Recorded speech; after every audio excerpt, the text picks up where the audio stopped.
Hello, hello.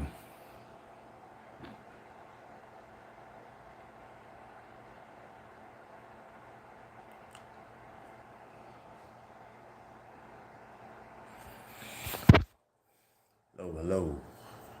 Ladies and gentlemen of YouTube. It's your boy, Sean the Navigator. Gonna, before I get started here, make sure those of you as you enter in, make sure you give a video a like, a comment, subscribe. If you haven't subscribed already,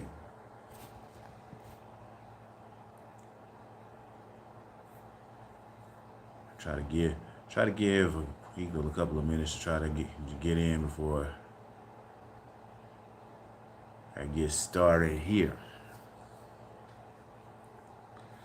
But today's stream is going to be a very interesting one. And I'm just basically chronicling my spiritual journey from Baptist to Jehovah Witness. Now, me being an Israelite.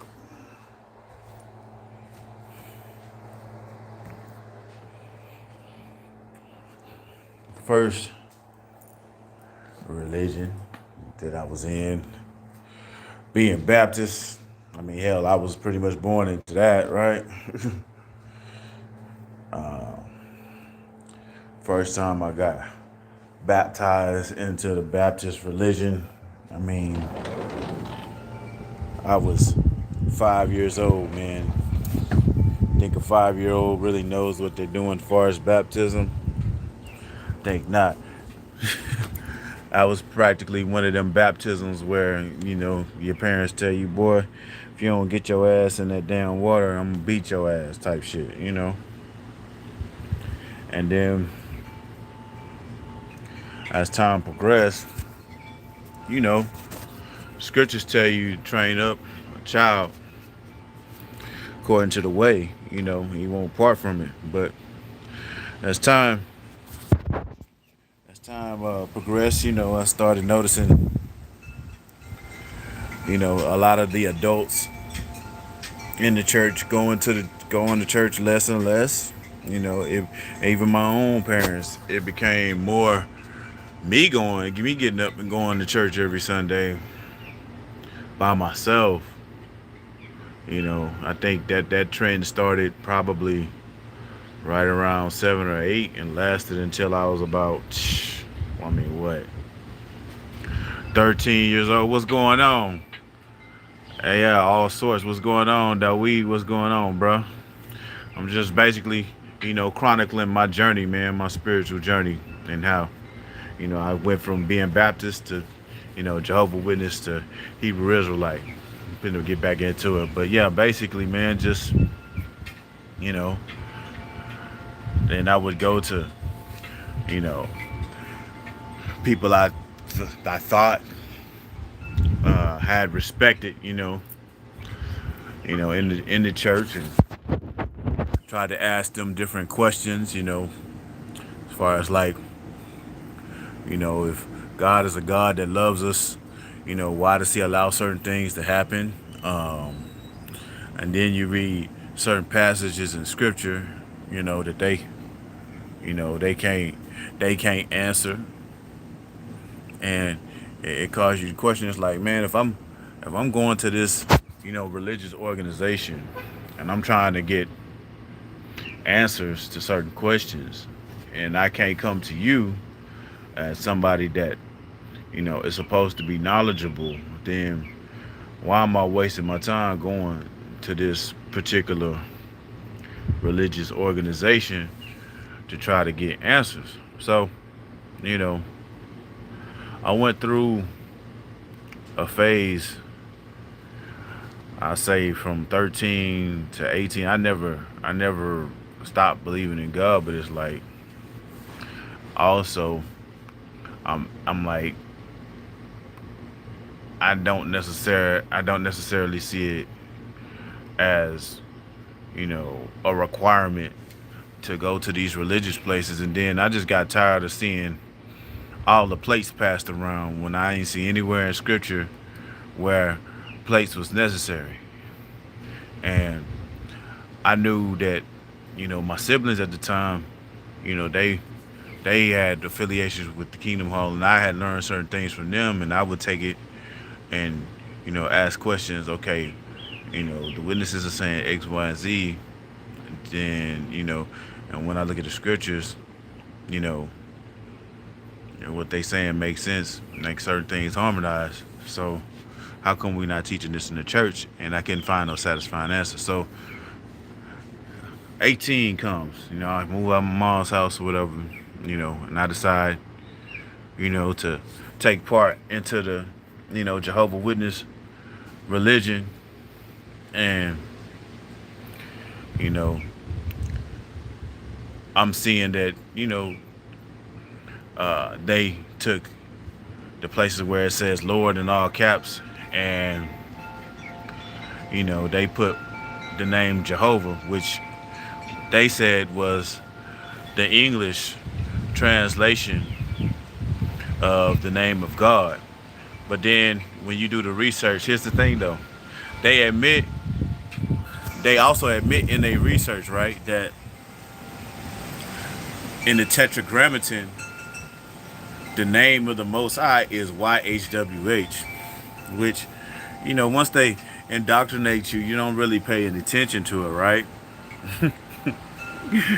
You just roll with it, with them saying that, but in English it's JHVH. You know, I look back at it in hindsight, and I'm like, wow, I never questioned that for, you know, all the all the time I was going to the Kingdom Hall from 2001 to shoot, till I stopped going, and 2016, 2017, um, I, I I was baptized as a Jehovah's Witness November 17th, 2001, which is 2 days before uh, my sister's birthday, my baby sister's birthday. She was born on November the 19th. But yeah, she so basically 2 days before her 13th birthday, I was baptized as one of Jehovah's Witnesses. Um, I was very devout in the Jehovah Witness religion. I took it seriously. If anybody is familiar with Jehovah Witness religion, you know that they teach that that there's a that there's a coming destruction upon the entire world, and that only Jehovah's Witnesses who are alive are going to survive the pending destruction that's coming upon the world, and that the world is going to be turned into a paradise, just like Adam and Eve had before they sinned. So that's basically what they teach. But here's another thing that they also teach, just like the Baptist Church and all these other, you know, Christian churches teach. Uh, they teach that uh, fornication and adultery is when both either partners step out of the relationship and have another partner.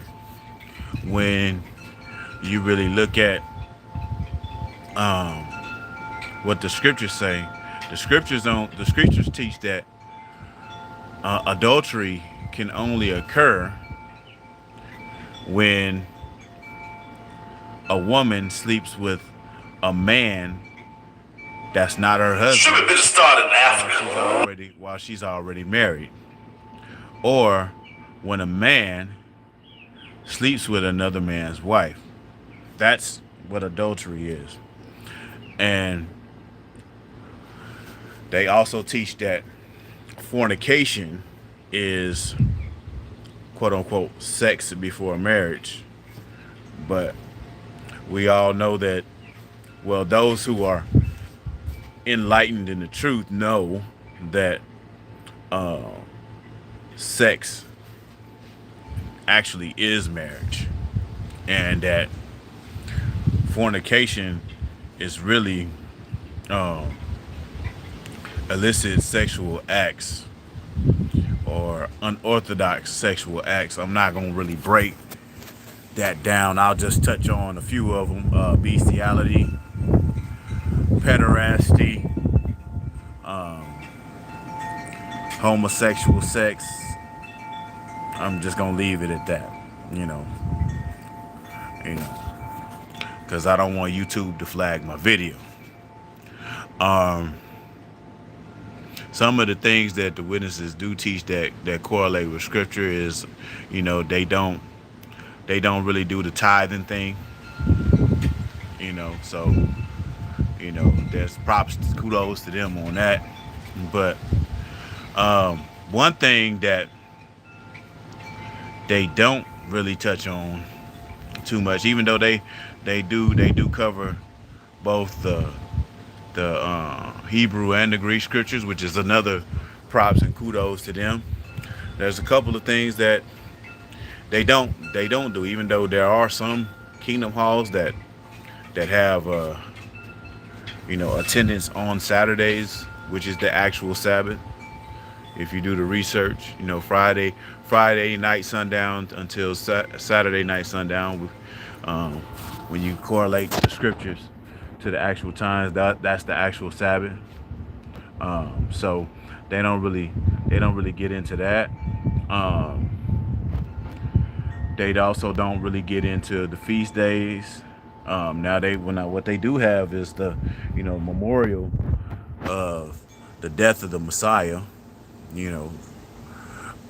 They do commemorate that every year, as the Messiah, he did instruct his disciples and followers to have that, to commemorate his ransom sacrifice and what that meant for us every year. He did say, keep doing this in remembrance of me, and it is held around the time of the Hebraic Passover.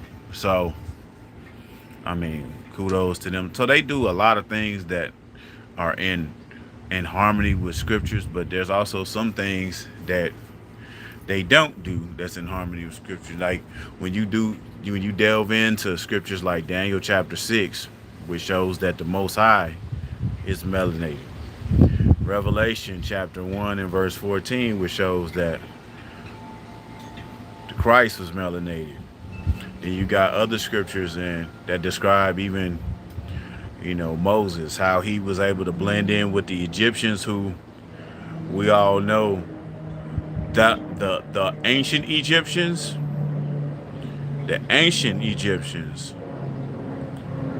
they are actually the modern day Dinka tribe. That's who the ancient Egyptians are. They're the modern day Mandingo tribe, the Dinka tribe. I want to say they're the Hutus. So how was Moses and even the Messiah, who also spent a couple of years in Egypt, how were they able to mix in and blend in? And even Abraham too. All of these biblical patriarchs were able to go to Egypt, blend in. Joseph too, blend in, not stand out like a sore thumb. So, but when you look in my book of Bible stories and a lot of the publications where they draw certain, Isaiah's prophecy, I could go on and on. When they draw certain historical biblical figures and patriarchs, right? What they don't do is they don't depict them the way that they're described in scripture. Another thing that the witnesses don't do, as like I said, there's certain scriptures that they don't really highlight. Again, Deuteronomy chapter 28. They don't really they don't really highlight that scripture because they know if they highlight that scripture, that would expose the fact of who the the original people and who the God's chosen people actually are. They don't really touch on that scripture. Um, they really focus on monogamy as being the only way to have a successful marital arrangement, just like all the other so-called Christian religions. Um, anything having to do with a man having more than one wife or more than one woman, none of that stuff was highlighted. It was just that now they had their curriculum or whatever, and when you're there, you really think you're learning the truth, but there's certain, like I said, there's certain things that, and you when I look back on it now, I can tell that it was purposely structured to omit certain scriptures and to keep you blinded. It's there's misinformation. I didn't mean for that to happen. Hold on. I don't know how that happened. Yeah, but there's misinformation, and you also have disinformation. So what the witnesses did with the scriptures, and the Most High is going to hold them accountable. What they did was disinform people. We're not going to even get into a lot of the stuff behind the scenes that went on with certain, especially when you talk about certain prominent figures in that particular organization. When it came to, I'm trying to word it in a way where YouTube won't flag my video. When it comes to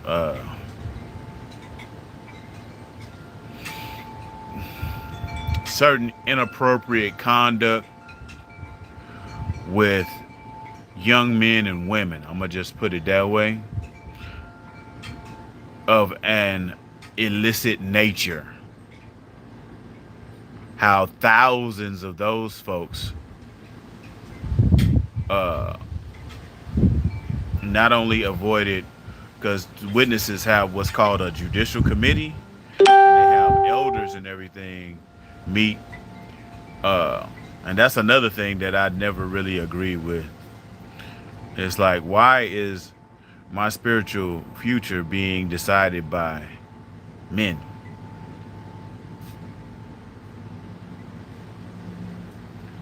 In 15, almost 16 years while I was affiliated with that organization, I sat on 4 different judicial committees. I was disfellowshipped 3 times, and all of them had to do with, conduct with women. I got basically kicked out of the organization because I was having sex with women that weren't, quote unquote, my wives. So, but as I started to do my own research, and even certain people that were at one time affiliated with the organization, they started doing research, and they would bring things to my attention. Initially, I rejected it because I was still trying to hold to that organization and hold to the religion. But at the same time, it's like I was starting to see certain things in the organization that I didn't agree with, and as I was learning these things, and I would actually go back and say, hey man, when you told me about da da da da da, you know what, you were right, and and then I had already made my mind up. After the 3rd time they had they kicked me out, because that's basically what a disfellowshipping is. You're kicking me out. You're excommunicating me from your organization when you disfellowship me. Let's just keep it a buck. ain't no sense in sugarcoating and beating around the bush. You basically kicking me out of your organization, you know, and you know none of the women that I messed with, none of them were married at the time. So why am I being kicked out? I'm getting basically kicked out for having another woman, which you know now brings me to to some scriptures. I'm finna bring out some scriptures. Like, you kicking me out basically for having another woman and having sex with her, which from a scriptural standpoint there's nothing wrong with. And I'm gonna bring that out. A lot of people who are already affiliated with the truth, they know there's nothing wrong with it. But I'm for those who may not know, I'm gonna bring this scripture out. Exodus chapter 21.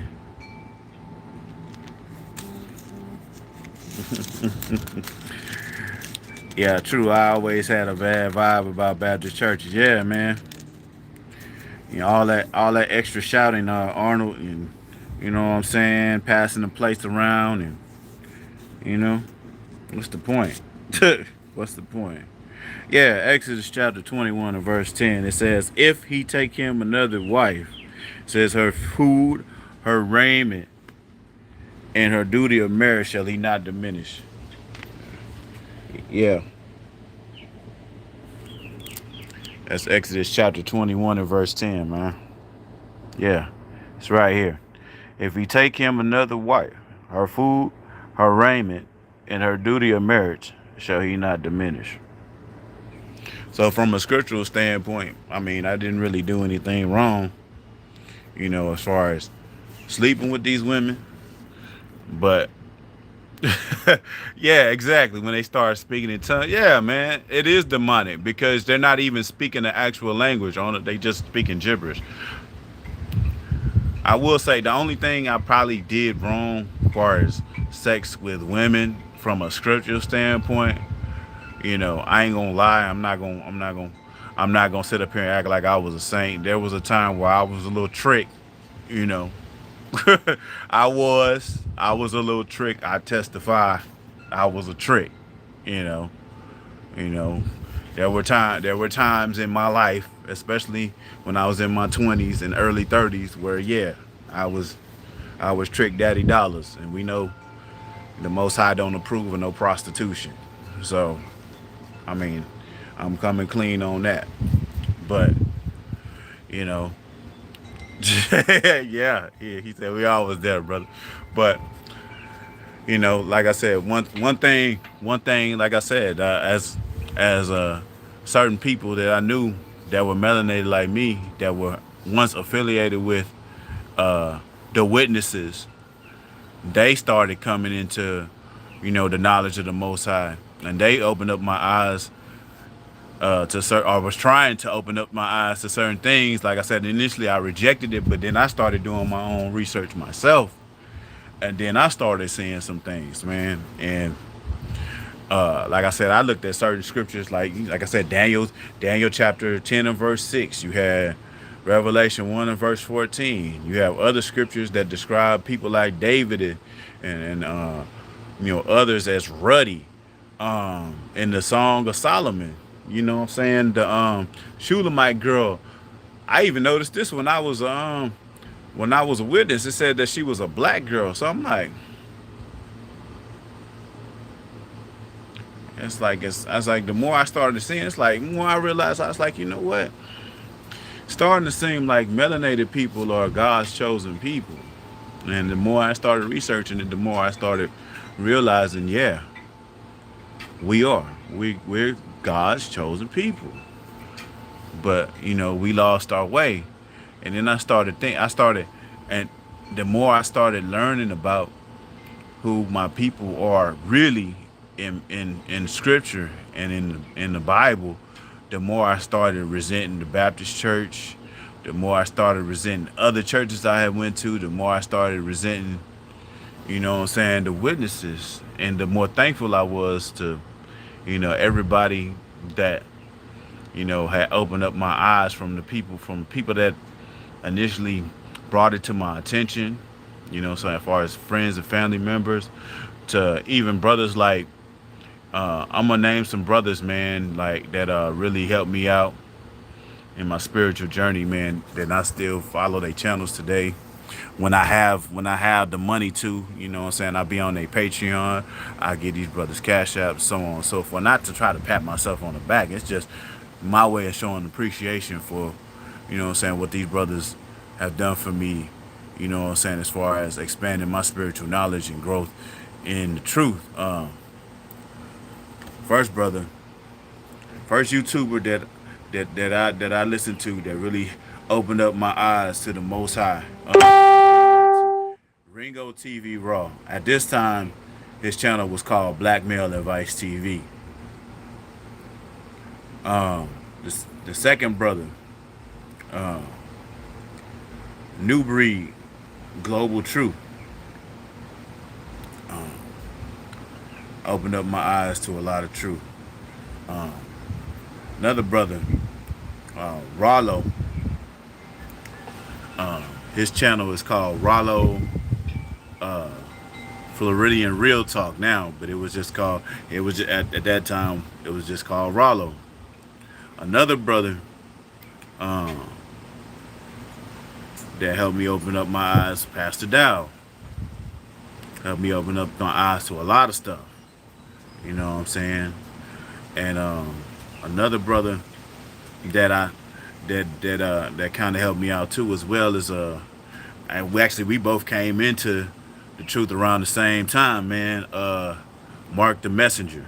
You know what I'm saying? We both came in around that 2017, 2018. You know what I'm saying? So, you know what I'm saying? All these brothers have, and that's just to name a few. There's several other brothers, man, that, you know what I'm saying, I listen to, like, from time to time, Divinely Artists, also another brother called Following Yahshua, you know, also another brother, he was on YouTube at the time when I was in that learning stage and coming into the truth. His name is Chronicles of Judah. He's now on Patreon. He opened up my eyes to a lot of stuff too, man. So,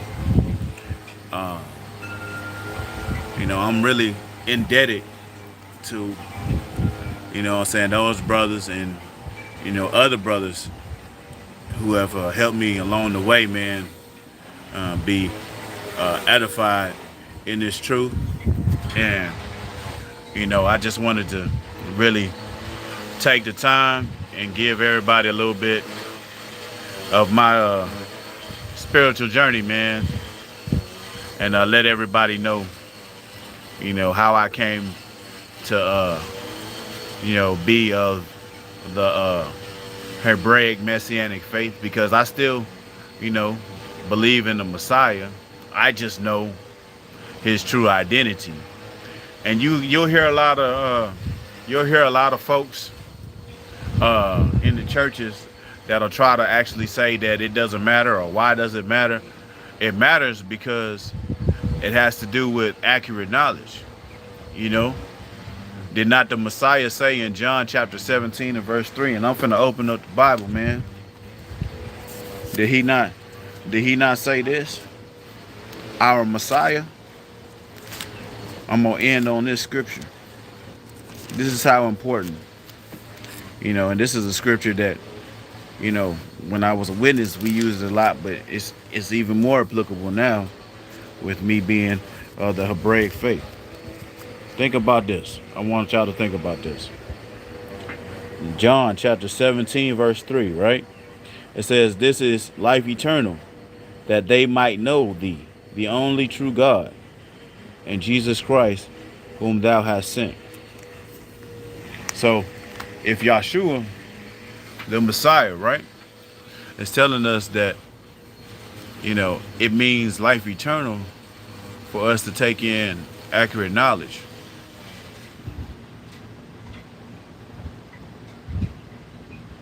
Of not just his father, but of him. And the scriptures is describing him as a melanated man. Don't you think that would be important information for us to know?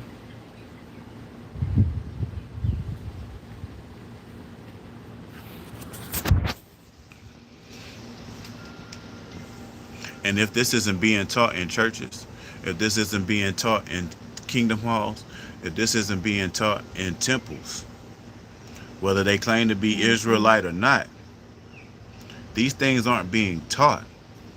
Don't you think there's some kind of forced or hidden agenda that's keeping us from learning this information that the Most High and His Son is saying that leads to our eternal future? Think about it. With that being said, man, shout out to All Sorts and Arnold for liking and commenting on the video, and also, you know what I'm saying, the individual in the, I guess you could say, in the clouds that liked it as well. They didn't comment, but I appreciate that. And I appreciate Arnold and Dawid for you know, really looking at the video all the way through, man. It's been a pleasure. Shout out to all the brothers and sisters that may be busy doing other things. I hope you're having a wonderful Sunday. Hey, Jules, what's going on?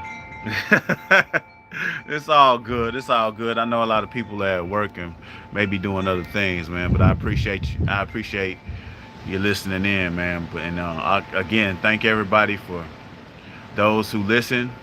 Peace and blessings. Love y'all, man. It's your boy, Sean the Navigator. I'm out. Peace.